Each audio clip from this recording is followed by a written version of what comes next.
2 Samuel அதிகாரம் 5. தாவீது யூதா இஸ்ரவேலின் அரசராதல்.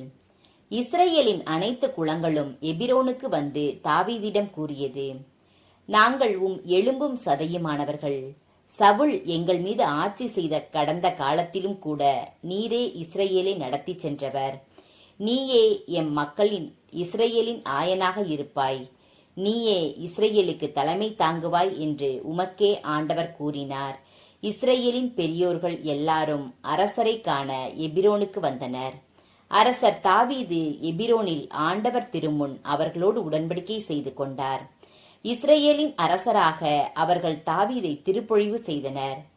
30 வயதில் அரசரான தாவீது 40 ஆண்டுகள் ஆட்சி புரிந்தார்.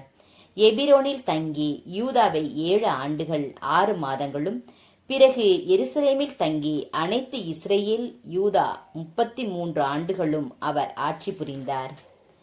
அரசரும் அவருடைய ஆள்களும் அம்மண்ணில் மைந்தருக்கு எபூசியருக்கு எதிராக எருசலேம் சென்றபோது அவர்கள் தாவீதை நோக்கி, நீர் இங்கே வர முடியாது. பார்வையற்றவரும் முடவரும் கூட உம்மை அப்புறப்படுத்தி விடுவார்கள். அதாவது இங்கே தாவீது வர முடியாது என்றனர்.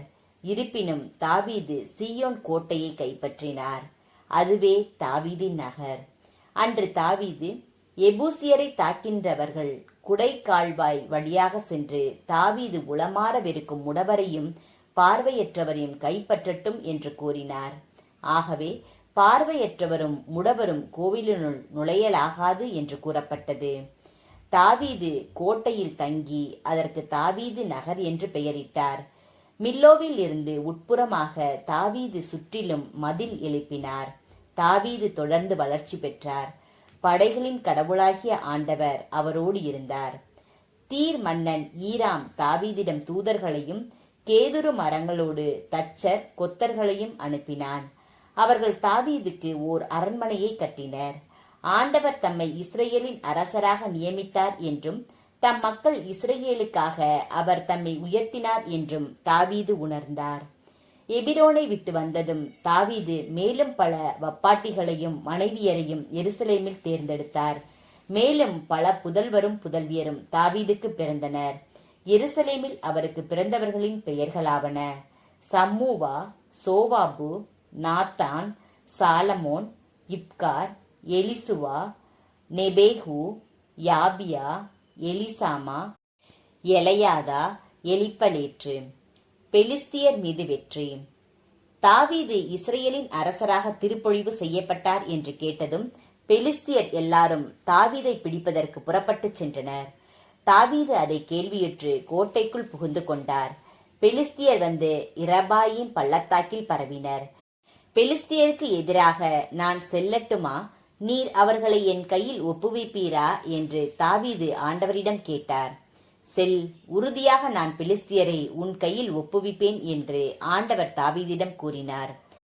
தாவீது பாகால் பெராட்சிம் வரை வந்து அங்கே அவர்களை தோற்கடித்தார். தகர்த்தெறியும் வெள்ளம் போல் ஆண்டவர் என் எதிரிகளை என் கண் முன்னே தகர்த்தெறிந்தார் என்று தாவீது கூறினார். ஆகவேதான் அந்த இடம் பாகால் பெராட்சிம் என்று அழைக்கப்படுகிறது. பெலிஸ்தியர் தங்கள் தெய்வ சிலைகளை விட்டு செல்ல தாவீதும் அவர்தம் ஆள்களும் அவற்றை எடுத்துச் சென்றனர். பெலிஸ்தியர் மீண்டும் எதிர்த்து வந்து இராவாயின் பள்ளத்தாக்கில் பரவினர். தாவீது ஆண்டவரிடம் ஆலோசனை கேட்க, நீ எதிர்த்து செல்ல வேண்டாம், சுற்றி வளைத்து அவர்கள் பின்னால் சென்று முசுக்கொட்டை மரங்களுக்கு எதிரிலிருந்து அவர்களை அணுக வேண்டும். முசுக்கொட்டை மரங்களுக்கு மேல் அணிவகுப்பு பேரொளி ஒலிக்கும் போது நீ தயாராக இருக்க வேண்டும். ஏனெனில் அப்போது ஆண்டவர் பெலிஸ்தியர் படைகளை தாக்குவதற்காக உனக்கு முன்பாக செல்கிறார் என்று ஆண்டவர் கூறினார். ஆண்டவர் தமக்கு கட்டளையிட்டவாறே தாவீது செய்து பெலிஸ்தியரை கேபா முதல் கேசர் வரை தாக்கினார்.